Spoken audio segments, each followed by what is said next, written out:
آپ اس کو سن لیجئے. یہ قرآن پاک ہے. ٹھیک ہے.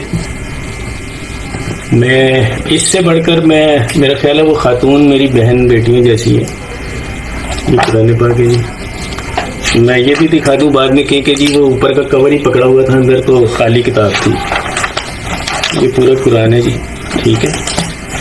یہ میں سر پہ رکھ کے کہتا ہوں کہ میں نے نہ اپنی بچی کو کبھی فورس کیا کہ وہ زین کے ساتھ اس کی شادی کرے.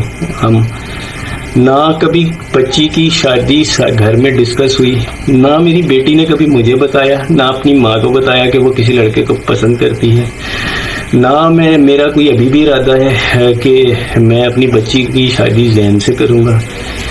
اور اس سے بڑھ کر میں سمجھتا ہوں کہ میں کچھ بھی نہیں کہہ سکتا. اور اگر میں جھوٹ بول رہا ہوں تو اللہ کا قہر میرے پر ابھی نازل ہو, اور میں یہیں سے جس کرسی پر بیٹھا ہوں اس سے اٹھنے کی مجھ پہ نوبت نہ آئے. نہ میں نے کبھی زین کے لیے فورس کیا, نہ میں نے کبھی بچی کو مارا, نہ میں نے اسے کبھی پیٹا, نہ میں اسے ڈانٹتا تھا. بڑا ریئر ڈانٹا جاتا تھا, کیونکہ دیکھیں اگر میں یہ کہوں کہ کوئی شخص کسی اپنی اولاد کو ڈانٹتا نہیں تو یہ ایک غلط بیانی ہوگی. بڑا ریئر ڈانٹتا تھا, بڑا ہی ریئر. اور مارنا تو میرا خیال ہے کہ مجھے یاد بھی نہیں. اپنی دعاؤں میں یاد رکھیے گا. Thank you. اللہ حافظ.